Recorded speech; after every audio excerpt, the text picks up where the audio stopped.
Paula despises her reflection in the mirror, and it's not just because of how she looks, it's because of everything that's happened to her. Life has dealt her a tough hand from the very beginning. When she was born, her mother called her a wench, and that's just one example of the horrors she endured. Her parents were terrible, and as if that weren't enough, Paula was also stuck with the label of being ugly. Things couldn't get worse, or so she thought. On the day of her birth, her mother, fearing the wrath of her violent husband, grabbed the infant and fled for her life, leaving her kids behind to cower in fear. The siblings were backed against the wall, trembling in terror, desperate for someone, anyone, to save them. Amid the chaos, one of the children stood unfazed, while the others were shaking in sheer panic. Whispers spread that the mother had fled the moment the newborn was conceived, and with 5 kids to care for and a husband as cruel as theirs, there was little hope that the baby would survive. As expected, death took its toll on Paula's family, one sibling at a time. First, the newborn passed away, then the second eldest followed shortly after.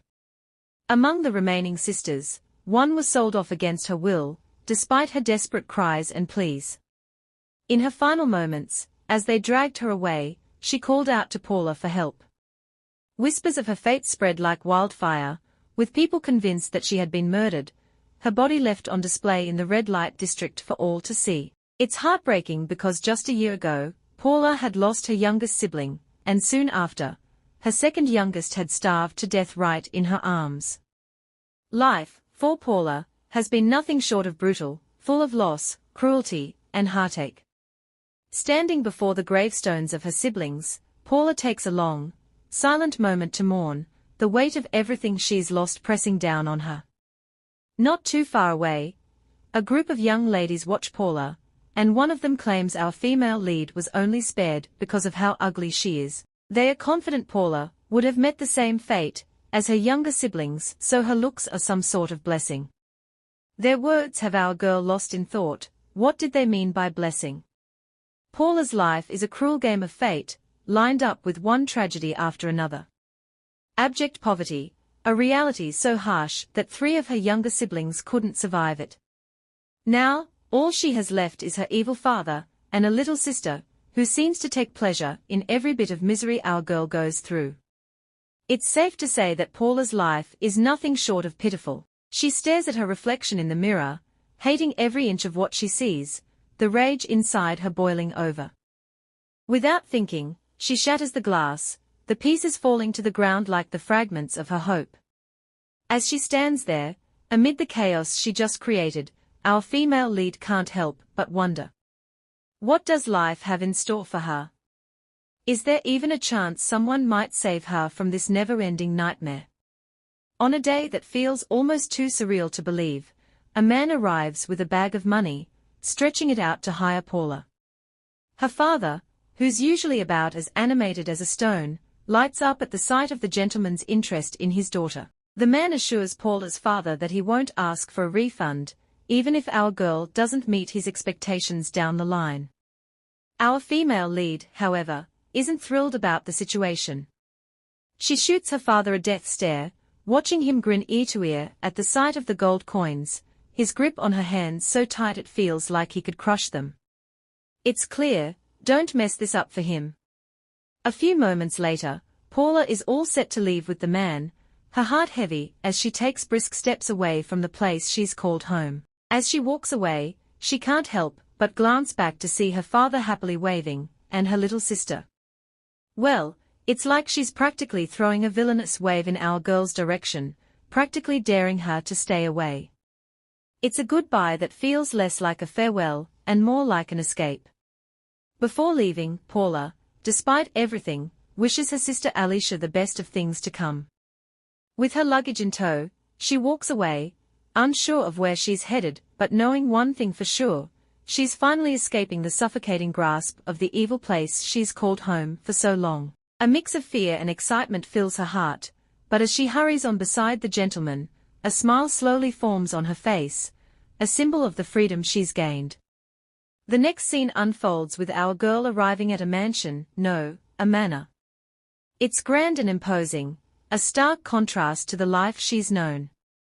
At the entrance, a lady greets the gentleman warmly, her expression soft, but quickly shifting as she notices Paula standing beside him.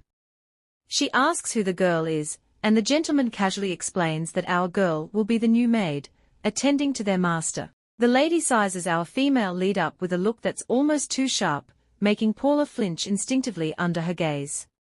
Without a word of protest, the lady gives a small nod, accepting the introduction, and leaves our female lead to wonder what kind of life she's just stepped into.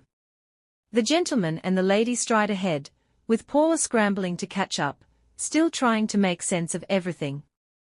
The lady introduces herself as Isabella, the head of the female servants at the estate, and Paula, ever polite, introduces herself in return. As they walk, Isabella casually starts asking about our female lead's skills, her tone light but inquisitive. They eventually arrive at a separate building, and Paula can't help but wonder what kind of work she'll be doing, especially since they've just left the grand mansion. Isabella then drops the bombshell: Paula has been appointed as the sole servant of Master Count Belunita. The weight of the news hits our girl like a ton of bricks, leaving her frozen in place as the responsibility sinks in. She stammers, her voice shaky, asking if they are sure she's capable of such a task.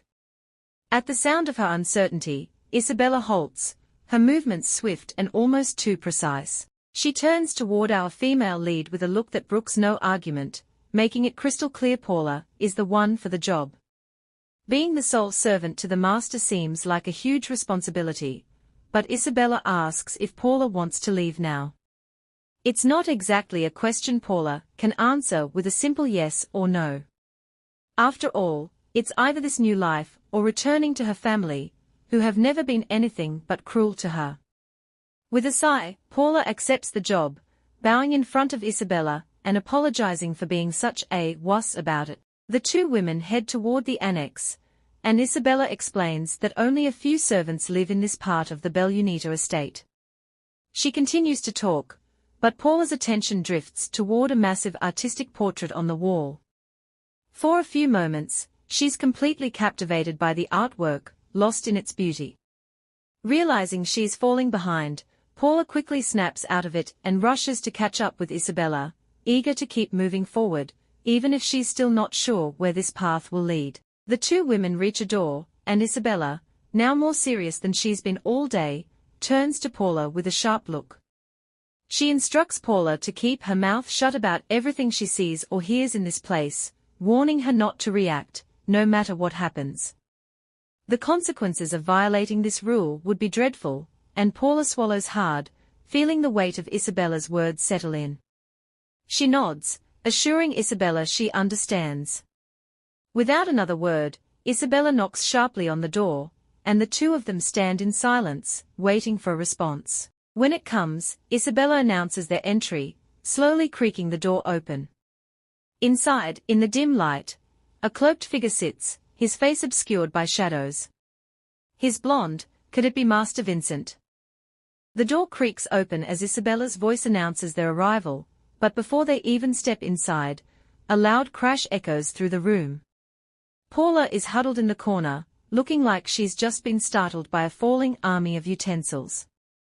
Isabella, undeterred by the chaos or the hostile atmosphere, strides forward with an air of confidence, approaching the young master like she's stepping into a library, not a battlefield.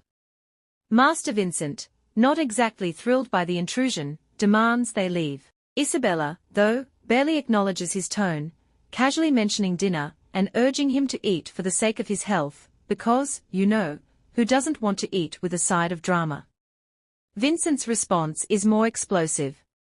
In a fit of rage, he hurls a vase in the direction of Isabella's voice, missing by a mile, but definitely making a point. Paula, still trying to figure out what on earth is going on, watches this wild scene unfold. He's really not a fan of anyone right now. Lady Isabella introduces Paula as the new servant, and Paula, flustered and unsure of how to approach the situation, quickly shuffles over to Vincent and awkwardly salutes him. Of course, he's not impressed and orders them to leave. Isabella, completely unbothered, just gives one last reminder about dinner and then, with all the grace of a diplomat, she exits, leaving Paula to wonder if this is what working under pressure looks like. Behind them, Vincent grabs a sharp object, and with surprising speed, closes the distance between himself and Paula like he's about to do something really dramatic. Paula, caught completely off guard, lets out a scream and trips over her own feet, sending her tumbling to the ground just in time for Vincent to land right on top of her. If she thought her first day would be boring, she's definitely mistaken. As she stares up at the young master's handsome face, she notices something odd. His hands hover above her, then he gently pats her head, as if she's some kind of pet. In sheer reflex, Paula shoves him off, apologizing profusely as she scrambles to get away. Isabella, as calm as ever, helps Vincent back to the bed, but Paula can't shake the feeling that something is seriously off here. She takes a closer look at him, and after a few seconds, it hits her, Vincent can't see. She doesn't have a name for that kind of vibe, but it's clear as day. Meanwhile, Vincent's not exactly having a zen moment. He's thrashing around like a wild animal trying to escape Isabella's grip. And just when Paula thinks he might calm down, he picks up a pillow and flings it at her like he's trying to start a pillow fight from hell. At this point, Paula wonders if she's really earned such hate on her first day. Vincent Belunita was the only child of the esteemed Count and Countess Belunita. A child prodigy, he was known not just for his vast knowledge, but also his striking good looks. His life, for a time, seemed like something out of a fairy tale, until tragedy struck. The young master lost his parents in a tragic accident, and with their passing, people began to worry about Vincent inheriting the family title at such a young age. But Vincent, ever the overachiever, proved them all wrong. He stepped into the role of head of House Belunita with remarkable grace, and under his leadership, the family's influence grew exponentially. However, his story isn't one of endless triumph. At a grand party hosted by the royal family, tragedy struck again. This time, it was an assassination attempt on Vincent's life. The assassin, hidden in plain sight as a household attendant for the Belunita estate, came dangerously close to his target. But, with his guards quick on the draw, Vincent narrowly escaped with his life. That should have been the end of it, but the assassin's strange drug set off a chain of events that would forever alter Vincent's life. It started as a slight strain in his eyes, something he could easily dismiss after surviving a near-fatal injury. But as time passed, his vision began to blur, shapes became indistinguishable, and eventually, total darkness consumed him. Our male lead's sight was gone. Since the accident, Vincent has never once set foot outside his room. The public still believes he's merely recovering from the injuries he sustained at the royal party, but only a few know the truth about Vincent's blindness. Even the servants of the manor are kept in the dark about their young master's condition. Paula, the new servant, is tasked with caring for Vincent in complete secrecy. It's a job she doesn't exactly have a choice in, but one she has to carry out nonetheless. In the next scene, Paula arrives with dinner, hoping to at least get through this task without incident. But, of course, Vincent's rage is as unshaken as ever. In a sudden outburst, he flings the tray, shattering the plate into pieces, and demands she leave. Paula, ever the professional, suggests he tell her if there's a specific meal he'd prefer, but his response is as harsh and dismissive as the last. Undeterred, our girl pauses for a moment, glancing at the young master, his fury still simmering, showing no sign of softening. She offers a new set of clothes, fresh sheets for his bed, and even suggests a bath to help him relax. But Vincent, clearly fed up, dismisses every offer in another fit of rage, sending her away with a wave of his hand. Master Vincent's loud voice reverberates through the chamber, as he coldly affirms his dislike for Paula.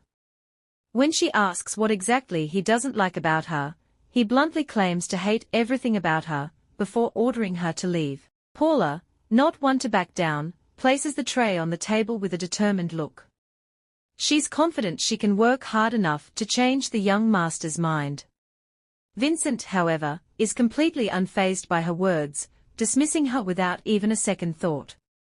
His harsh response stirs something inside Paula, and as she turns to leave, she can't help but imagine what it would be like to smack him once, just to see what happens. It's a silly thought, but it does cross her mind.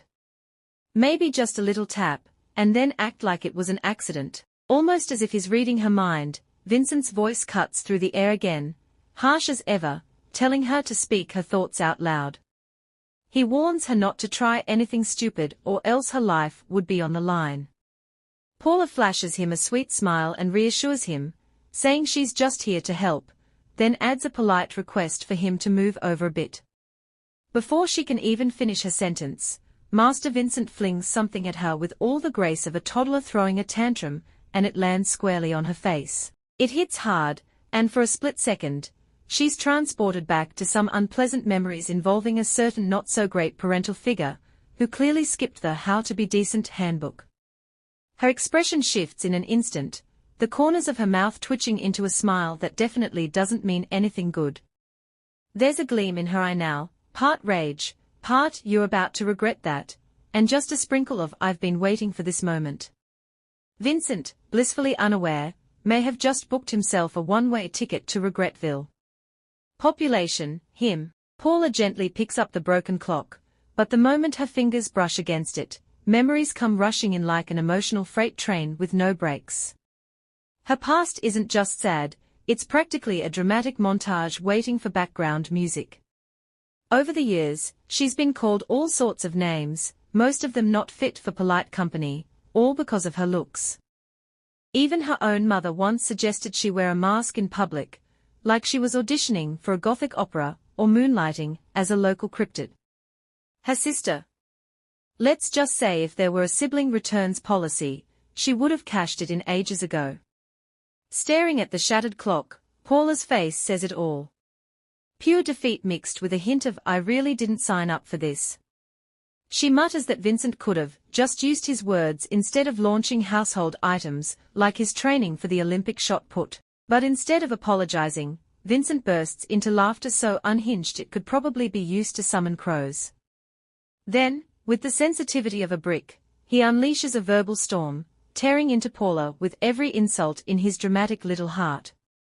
He accuses her of being worthless, labels her and her kind as greedy nobodies, and basically gives the worst motivational speech in history.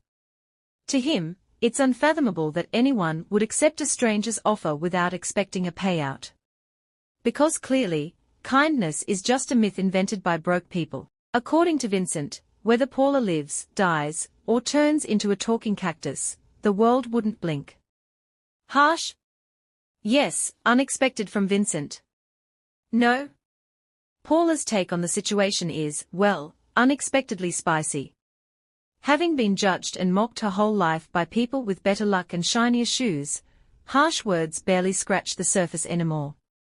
Instead of feeling hurt, they just fuel her fire, and today, the kettle's whistling. She finally speaks up, laying it all out with a tone that's equal parts calm, and "I dare you to interrupt me." Her honesty hits Vincent like a surprise math test, he's completely thrown off. No one's talked to him like this in years, maybe ever, and it's giving his ego a mild identity crisis. Paula doesn't even bother denying his assumptions about her character. Instead, she flips the script, pointing out that if she really is as powerless as he claims, then he's got no reason to be scared. Keeping her head low, she politely asks that if she becomes too much of a bother, just go ahead and end it quickly. She wants no drama, just efficiency. Vincent goes dead silent, probably trying to process whether he just got emotionally checkmated. Without waiting for approval, Paula steps forward, makes another respectful request for his cooperation, and she encourages him to yourselves, yanks the bedsheets right out from under him with him still on it. First of all, props to this girl's upper body strength. Secondly, Vincent's now on the floor, dazed, confused, and wondering if he accidentally entered a parallel universe. As the fog of disbelief lifts, he barks out a sharp demand for an explanation. Paula, as cool as iced tea, gives him one with zero panic and a side of poise that somehow makes the whole scene even more ridiculous. Paula casually lets Vincent know she's just there to change his bedsheets, standard servant stuff, really before promptly doing something that is not standard, leaning in and starting to unbutton his shirt. Vincent instantly goes into panic mode, flailing like a cat being introduced to bathwater, demanding she back off. But Paula isn't having it. She yanks him closer until their faces are just centimeters apart and whispers something that makes the air 10 times more awkward. She asks if he thinks his body is too special, like it's some museum exhibit, and before he can summon a witty comeback or launch another threat, she strips off his top right there and then. The moment his shirt's off, her expression shifts from bold to horrified. All the rumors about him refusing food and being locked away for ages suddenly slam into her with visual confirmation. Vincent's so thin he's practically bones with a personality. His ribs are front and center like they are trying to escape, and the scattered wounds decorating his body look like the aftermath of a war he lost alone. Paula bolts out of the room like she's late for something dramatic and finds Isabella to raise the alarm about the very not okay situation, including the fact that the master's room is basically a booby-trapped safety hazard. But instead of showing concern, Isabella calmly tells her to replace the items. Yes, replace the dangerous objects. Paula's face turns into a question mark, and honestly, same. But just as confusion hits peak levels, Isabella drops a truth bomb, so heavy it leaves our girl and the rest of us reeling. Paula gently rests her hand on Vincent's face, her fingers brushing along his chin with surprising tenderness. Seeing him like this, shaking, fragile, and clearly at rock bottom, sparks something soft in her usually fiery heart. Later that day, she returns with fresh clothes and bedding, only to watch, slightly stunned, as Vincent launches himself onto the newly made bed like a kid claiming the last slice of cake. Her eyes quickly scan the room, doing mental inventory, and that's when she spots something odd. He's wearing the new clothes, dropped the old ones, but where's the new underwear? She eyes the untouched undergarments and asks the obvious, mildly scandalous question. Vincent responds with all the grace of a stressed-out porcupine and barks at her to leave. Paula opens her mouth to press the issue, but whatever she planned to say does a full vanishing act the moment he points a gun at her like it's a remote and she's the TV volume. He's clearly not in the mood for undergarment negotiations. After that incident, a pattern emerges. Any time something doesn't go his way, Vincent whips out the gun like it's his version of raising an eyebrow. It becomes his favorite problem-solving technique, while Paula, rather than screaming or storming off, saves her fury for her pillow, which now doubles as her emotional punching bag. Because if she's going to survive this chaos, she might as well scream into fabric instead of getting shot over laundry. One particularly heated day, Paula storms out of Vincent's chambers with steam practically rising from her ears. She looks one inconvenience away from flipping a table. And, because life loves timing things dramatically, she walks right into Lady Isabella standing by the door. Isabella takes one look at Paula's expression, exhales like she's carrying the emotional weight of an entire soap opera cast, and walks off without saying a single word, a very classic exit. Left alone, Paula starts connecting the ominous dots. She's done her homework and discovered that Vincent has had 10 personal attendants before her, and every single one either vanished into the abyss, or rage quit shortly after starting. With that cheerful revelation fresh in her mind, she sits right there by the door, quietly stewing in a new blend of fear and existential dread. The weight of everything going on starts to press down on her, screaming, gun threats, mystery staff disappearances, it's a lot. What's worse is that she's heard whispers that Vincent wasn't always this much of a human thundercloud. Apparently, something shifted after the assassination attempt. But what exactly happened to turn the once dignified head of House Belunita into a sharp-tongued recluse with a flair for dramatics and a hair-trigger temper? Now that's the mystery Paula's left to ponder, sitting in the hallway like it's her new therapist's office. After losing his sight, Master Vincent tries to carry on like everything's fine, because what could possibly go wrong when you're blind and refusing help, right? Turns out, quite a lot. His first attempt at normalcy ends with a sneak attack from what appears to be a pint-sized assassin in town. The tiny attacker fails, panics, and dramatically takes himself out before he could be questioned. Not long after, our male lead is ambushed again, this time in the garden, right after his servant steps away for what must have been the world's most inconvenient tea break. He's later discovered drenched in blood with his attacker looking very permanently horizontal. These incidents become a pattern, and let's just say the young master isn't exactly thriving. The constant attempts on his life start taking a toll on him. Paranoia settles in like an uninvited houseguest, and anxiety joins the party with matching luggage. Our guy can't even feel safe in his own home, and worse, the fear of people finding out about his blindness gnaws at him. If the public learns the truth, it could topple everything he's worked to maintain. But the real kicker?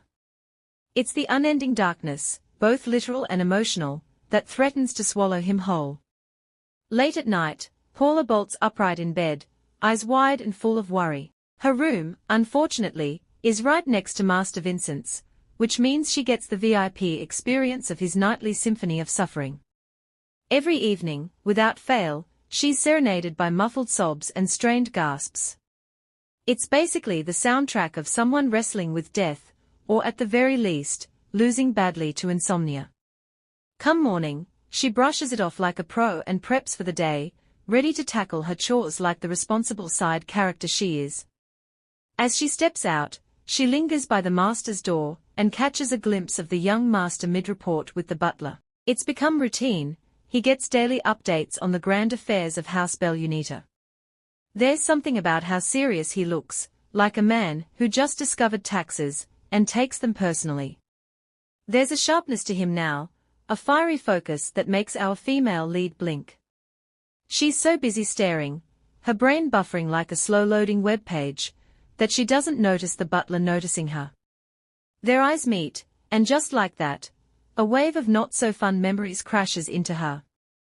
Without a word, the butler casually strides to the door, and shuts it with a dramatic thud. Just outside the door, Paula mutters to herself like someone trying to convince a cat to get in the bath. She knows it's risky being here, but our female lead's emotions are bubbling up like soup left unattended. Still, our girl pulls herself together with the reminder that she's just a servant, and honestly, reality scares her more than any weapon ever could. Some time goes by embracing herself, our female lead marches up to Master Vincent and grabs the sheet covering him. Our guy snaps at her to let go, and, true to form, immediately points a gun at her like it's just part of his morning routine. Unfazed, Paula tells him straight up that she's not here to throw hands or play hero. If he's going to shoot, he better do it quickly, because she's all out of patience and even more out of options. Her bluntness throws him off like a glitch in his emotional programming, but she gets to work anyway, completely unshaken.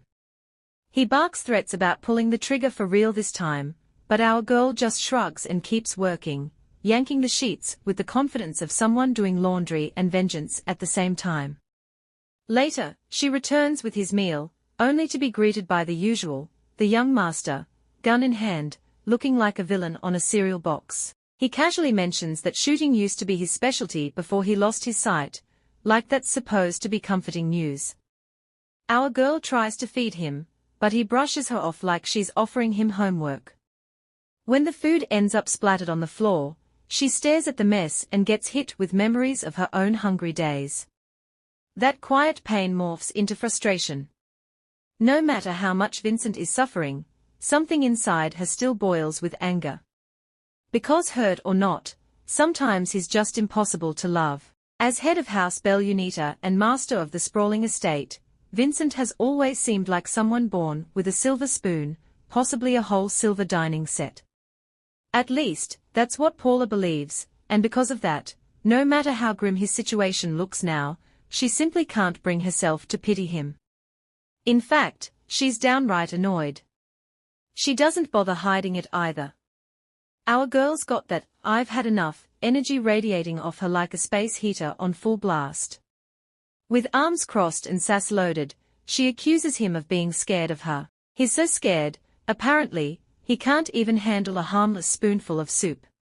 Before he can shoot back with a snarky comment or, the actual gun, our female lead springs onto the bed with the agility of a caffeinated house cat and straddles him like it's a wrestling match.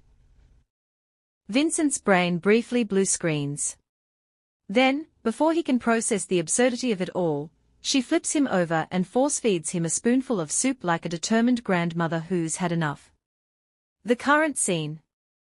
Well, let's just say it's peak awkward, but judging by the sheer chaos of their dynamic, something tells me this is just the beginning of their very weird, very spicy journey. Paula causes a full-blown kitchen calamity as she struggles to feed Vincent a single spoonful of soup. What should have been a calm mealtime turns into an Olympic wrestling event. After several failed attempts and a lot of flailing limbs, she finally grabs a handful of his hair, purely out of culinary determination, and manages to shove the spoon in his mouth like she's saving the world, one broth at a time. Offended by this less than five-star service, Vincent breaks into a coughing fit that echoes through the estate like a dragon with allergies. Gasping dramatically and clutching his throat, he declares she's fired on the spot, as if dismissing her will undo the soup trauma. But Paula, rather than panic, sighs with satisfaction, mission soup accomplished, and calmly reminds him she was just doing her job.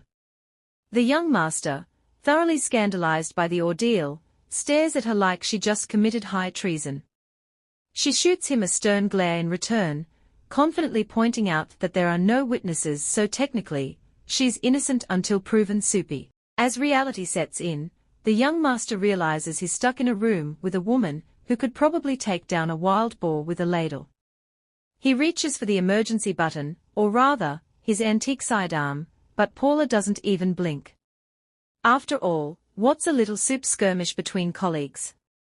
Our female lead, ever composed despite the invisible tension, casually points out that she's well aware Vincent could end her career, or her life with just one pull of the trigger.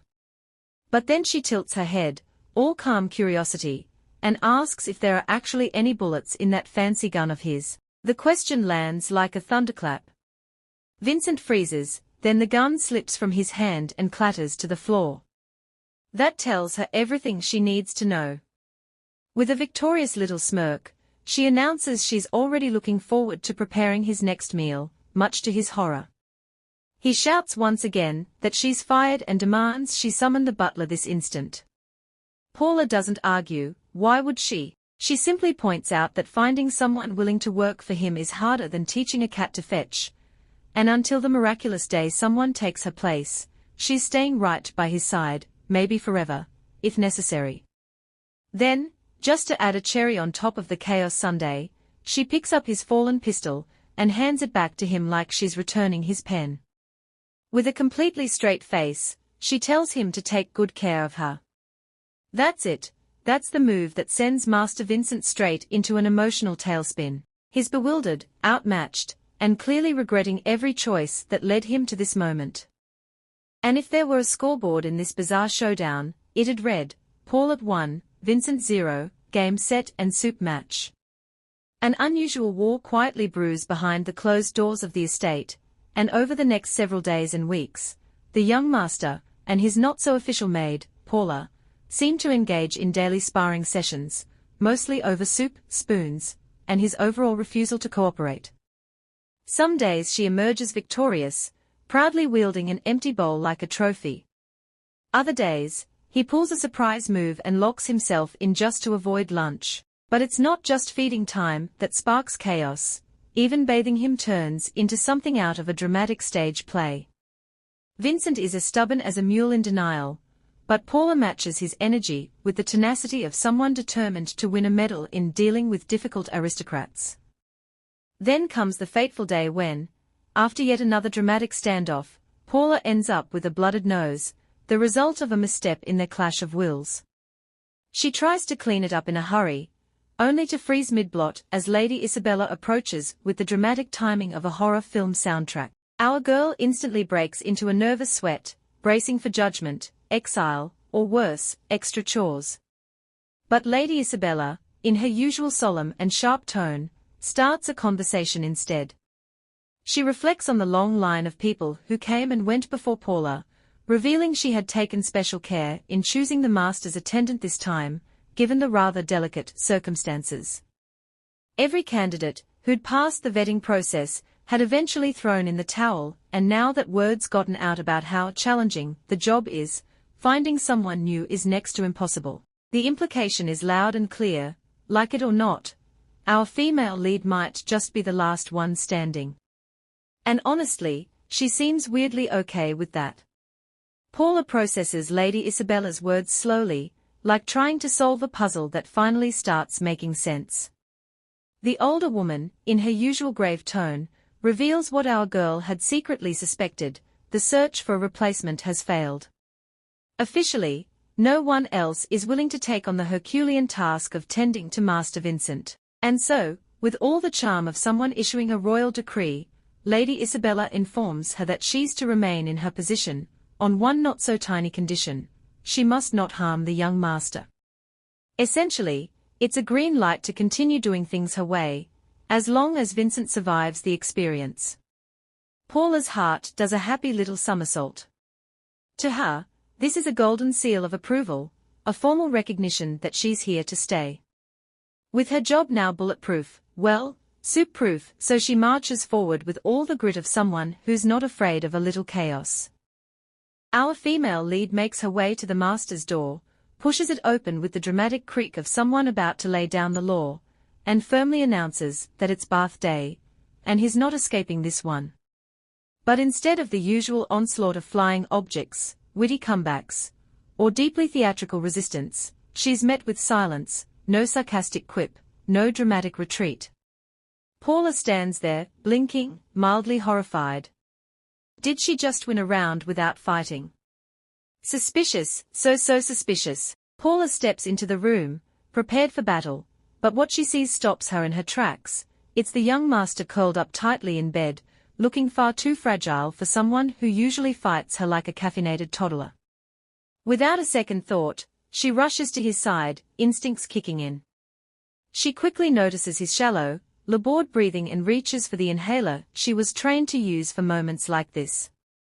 Gently placing it between his lips, she calmly instructs the young master to take slow, steady breaths, and to her relief, he listens. For a brief, fleeting moment, the chaos fades. There's something quietly beautiful about the scene: Vincent, stripped of all his usual bravado, letting his guard down completely, while Paula, ever the stubborn force of nature, turns into a pillar of calm and comfort. His tears slip down his cheeks, and she's there, holding him steady, not with force this time, but with care.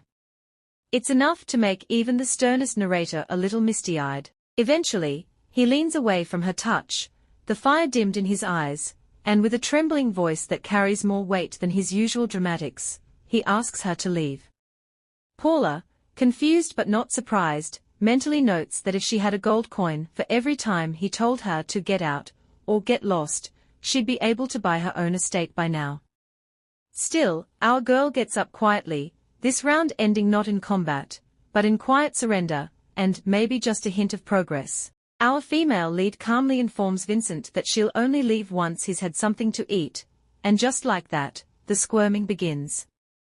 At the mere mention of food, he starts flailing like she announced an ambush, and to be fair, given their history, he might not be wrong to assume one. She quickly reassures him that she's not holding a spoon hostage this time, so he can relax for now. He pauses, eyes narrowing suspiciously, clearly conducting a silent inner trial to determine if she's bluffing. With a sigh, Paula brings up the doctor's instructions and reminds him, rather bluntly, that he doesn't exactly act like someone with a death wish. Deciding to give him space, she steps out for a bit and grabs a broom, because nothing says loving servant like multitasking.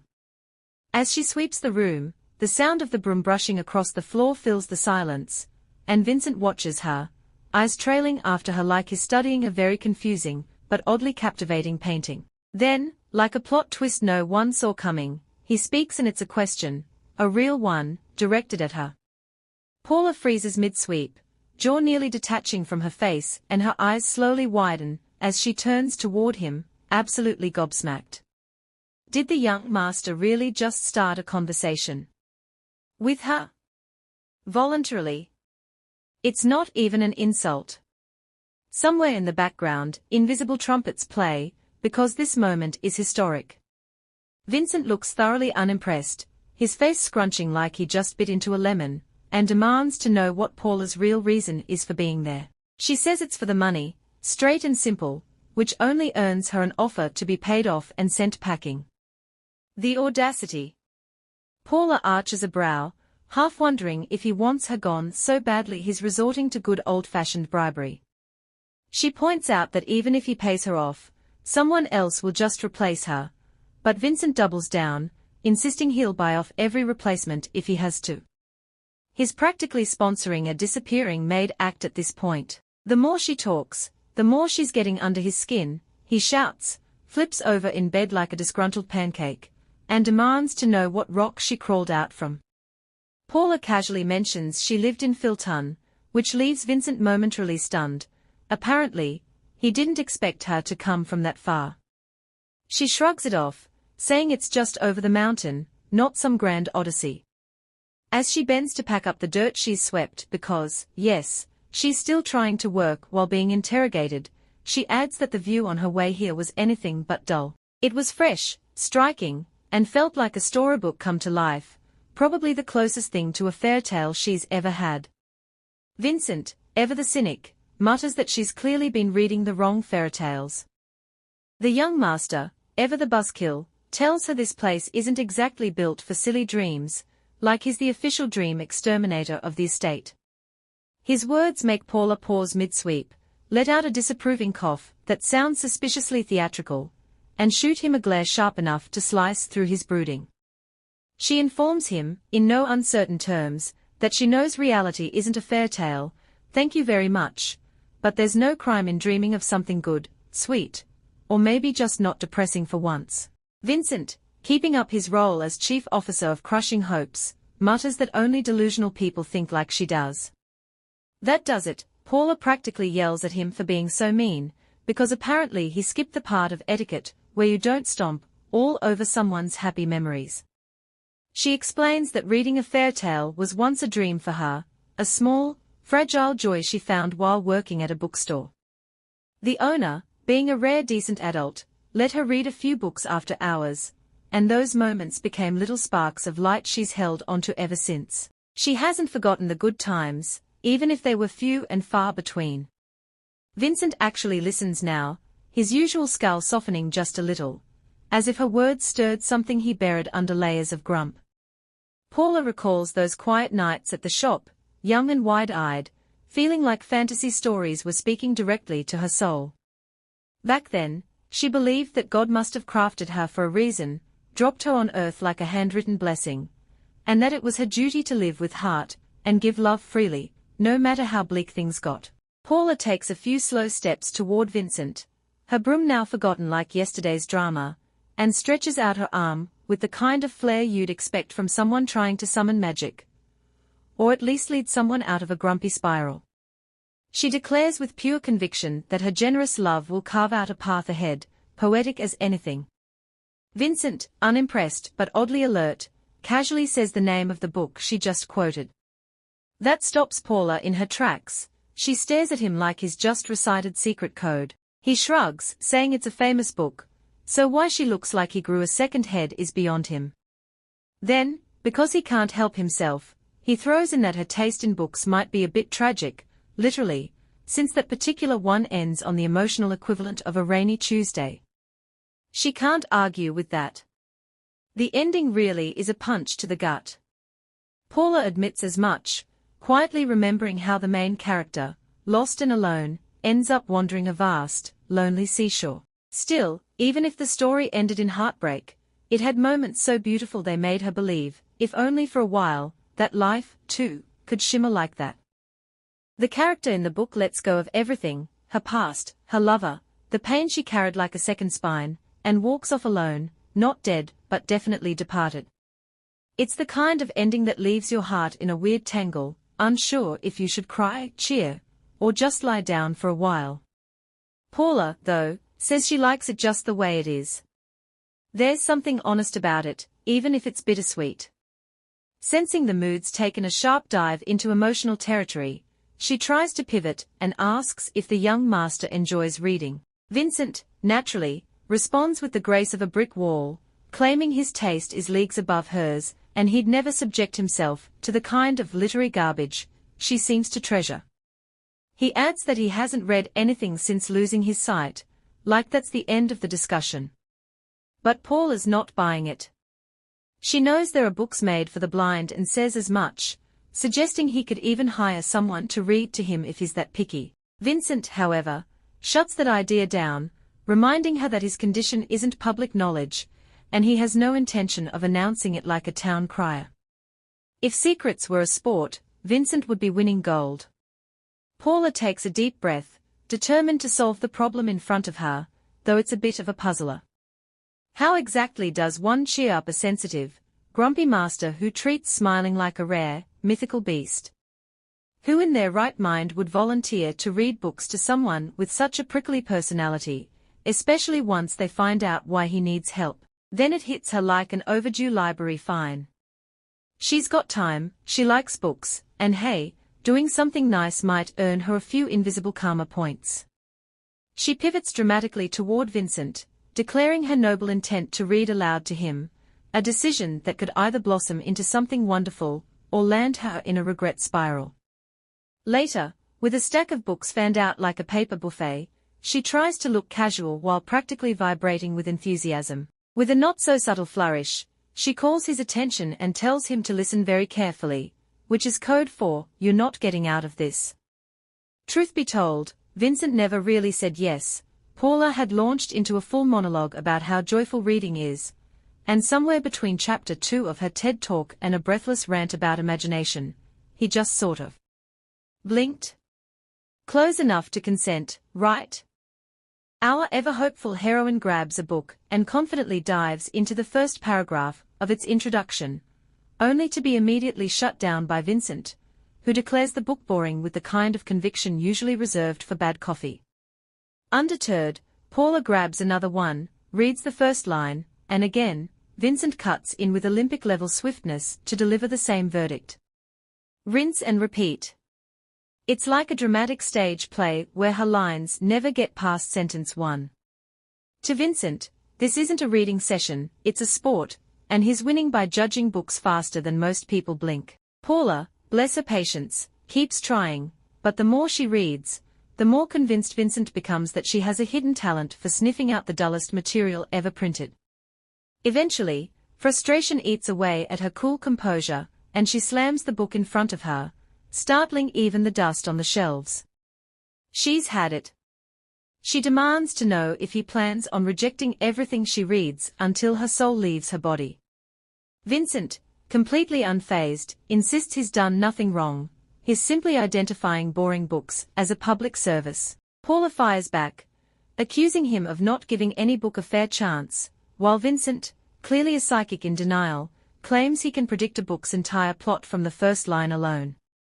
Paula blinks, trying to figure out how Vincent managed to judge an entire book's worth of content from one sentence. But before she can question him too much, the young master shifts into his classic "Do you know who I am" mode, reminding her in that low, threatening tone that she's just a maid, and her tone could use a little polishing. Paula resists the urge to roll her eyes into another dimension, using his status as a shield feels a bit like bringing a cannon to a pillow fight. Rising to her feet with all the dignity she can muster, she begins packing up the books, determined to try again. She asks if he has any particular books in mind, hoping for at least a tiny spark of guidance. Vincent, helpful as ever, replies that he never reads a book twice, because of course he doesn't. So she switches tactics, asking if there's a genre or topic he prefers, only for him to shrug it off like a fly on his sleeve. "Just get on with it," he says, clearly expecting magic. Paula responds with a smile that's 2 parts sarcasm, 1 part impending doom. Oh, if he wants a book battle, he's getting one. She marches off to the library like a woman on a mission, returns with a fresh stack, and tries again, only to receive a flat-out rejection, no hesitation, not even a fake cough of courtesy. Pleasing Master Vincent, it seems, is about as easy as solving a jigsaw puzzle in the dark while being insulted. Paula's getting a daily education in the fine art of patience and rejection. By the time night rolls around, Paula looks like she's been through a literary battlefield, eye bags, messy hair, and the faint smell of dusty old books clinging to her like a badge of honor. After a long, emotionally draining day spent trying, and failing, to impress her picky, genre-verse master, she starts questioning her decision to read to him at all. Was this an act of kindness or self-inflicted punishment? Hard to tell. Still, she urges herself to get some rest, knowing full well she'll need every ounce of energy to face the human riddle that is Master Vincent tomorrow. She collapses into bed, so tired that even her stress feels sleepy. Just as she's about to drift into dreamland, a loud bang echoes through the building like an alarm clock from the underworld. Heart racing, Paula bolts upright, no time for slippers or second thoughts, and dashes to Vincent's room. She reaches his bedside and asks what's wrong, only to hear a shaky voice ask, "Who's there?" in a tone that sounds suspiciously like a scared kid hiding from the boogeyman. She quickly reassures him it's her, and repeats her question, genuinely concerned now. Vincent admits it was a dream, no, a nightmare, and Paula notices he's trembling hard enough to shake the sheets. She gently tells him he's fine now and suggests he try going back to sleep, but he's not convinced. Apparently, the nightmare's on repeat. Paula pats him softly, her annoyance buried under genuine worry, and asks what he wants her to do. Should she stay with him until he calms down? The question hangs in the air, a quiet offer from someone who may be in over her head, but somehow keeps showing up anyway. Paula is completely floored. She'd braced herself for the usual chaos, yelling, flailing, maybe even being chased out of the room like a stray cat caught on the furniture. So the fact that Master Vincent is lying there breathing like he just ran a marathon in his sleep, and not losing it at her, is deeply unsettling. She quietly pulls up a seat beside his bed, more confused than scared, and lets the silence settle like dust in the moonlight. Her eyes drift to the pale glow spilling in through the window, and with a thoughtful breath, she stretches her hand into it like she's checking for rain.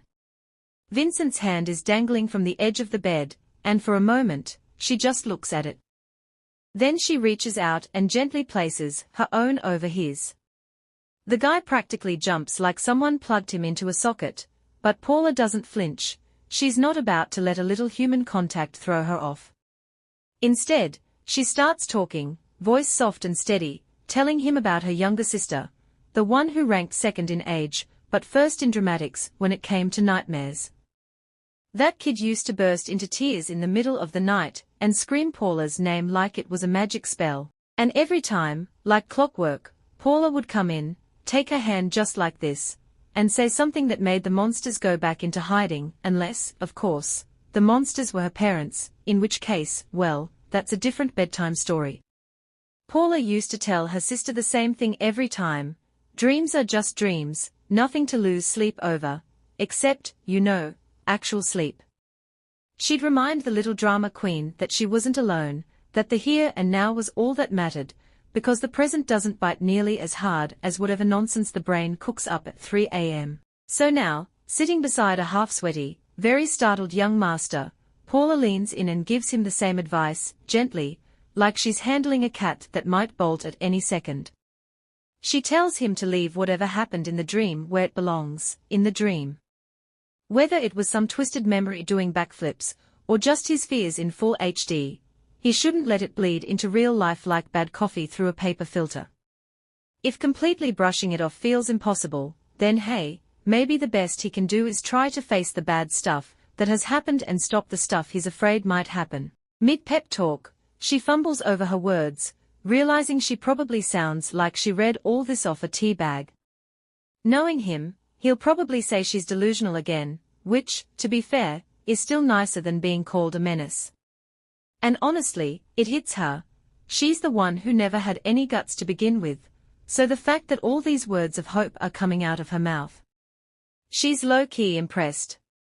Paula's mind races back to the day her younger sister, wide-eyed and trembling, was sold to a brothel, her own heartbroken face begging for help only to find none. And then there was the day she came crawling back to Paula, seeking comfort in a world that had already failed her. But as these memories drown her, A sharp jolt pulls her back to the present. Vincent, in one quick motion, pulls his hand from hers and grabs her with a force that rattles her bones. The shock of it nearly leaves her breathless. "How do you think I could overcome something that can never be undone?" he demands, his voice laced with desperation, a question that rips through the air. Before she can even gather her thoughts to respond, he cuts her off, shouting with the kind of fury that makes the walls tremble. He bolts upright in bed, throwing the sheets off like they're nothing, revealing his battered face. A massive bruise is spread across his forehead, and tears are trailing down his cheeks. Paula stares in disbelief. Where did that bruise come from? Remember that loud crash she heard earlier? Yeah, that wasn't just some passing noise. As Paula's mind scrambles to piece it together, Vincent grabs hold of her again, seething with rage. The anger in his grip is almost suffocating as she screams at him to let go, her heart pounding in her chest as she realizes just how far things have gone off the rails. In that moment, a flood of horrid memories invades Paula's mind, reminding her just how harsh her past really was. Her life, well, it's been one hell of a ride. Vincent, pulling her in close, shoves his face right in front of hers, his eyes wild with emotion. He demands she take a very hard, long look at him and then asks if she can really see him, truly see him. His voice shakes with pain and frustration, as he wants to know how she expects him to keep living like this. "Do you even understand what it's like?" he snarls, the words spilling from him like venom.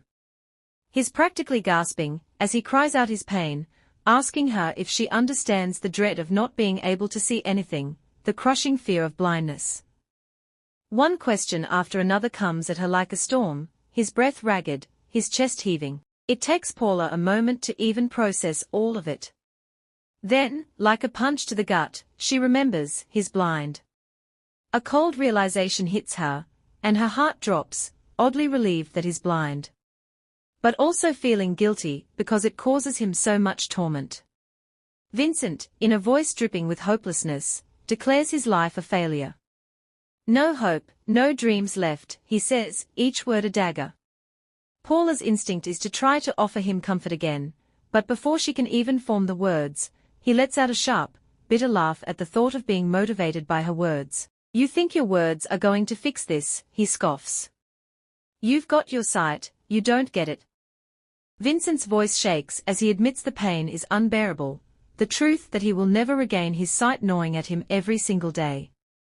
He trembles, lost in the dark place he's in, questioning what's the point of living when he can't see, when everything feels pointless. Paula's head drops, her voice soft as she asks if he plans to waste away here alone until he eventually dies. Vincent replies that he sees no reason not to, even going so far as to say he'd choose death if given the choice between life and death.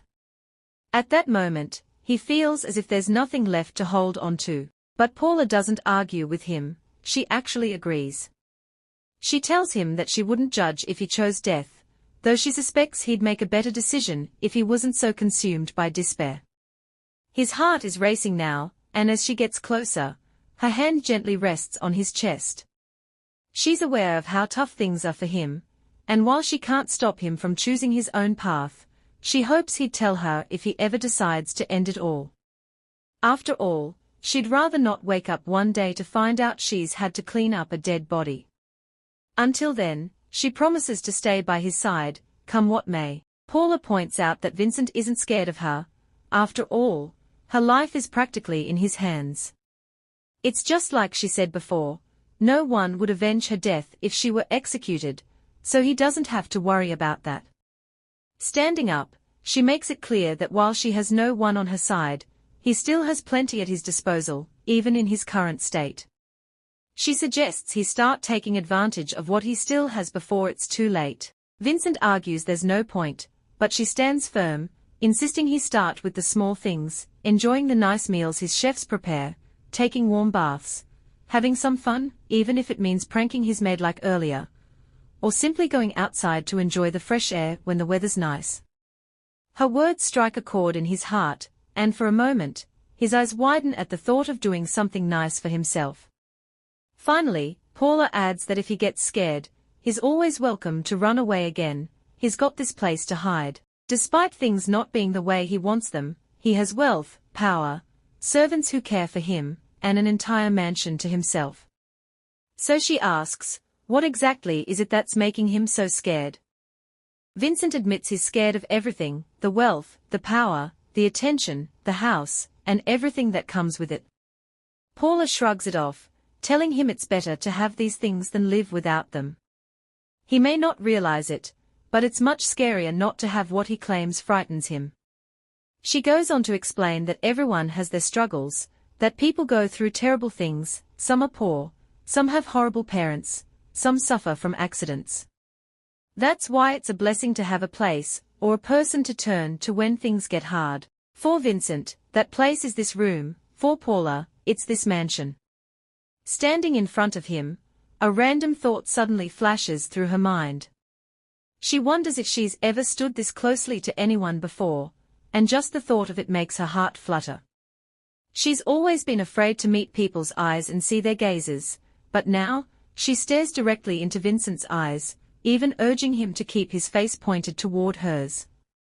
Paula assures him that right now, this moment, and this place are real, and she gently touches his face, urging him to be brave. Paula asks Vincent to muster up some courage and promises she'll do her best here.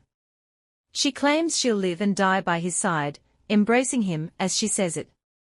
Their relationship is bittersweet, two people with tragic pasts, and it's striking how Paula gives him a reality check while still encouraging him through the struggles. It's such a sweet moment, one filled with raw emotion and unspoken understanding. What's next for them? Is Paula his redemption? Will Master Vincent ever regain his sight? Only time will tell. That's all for today, but trust me, you won't want to miss what's coming next. Don't forget to like, share and subscribe, and also hit the notification bell so you don't miss the next part. Until next time, adios.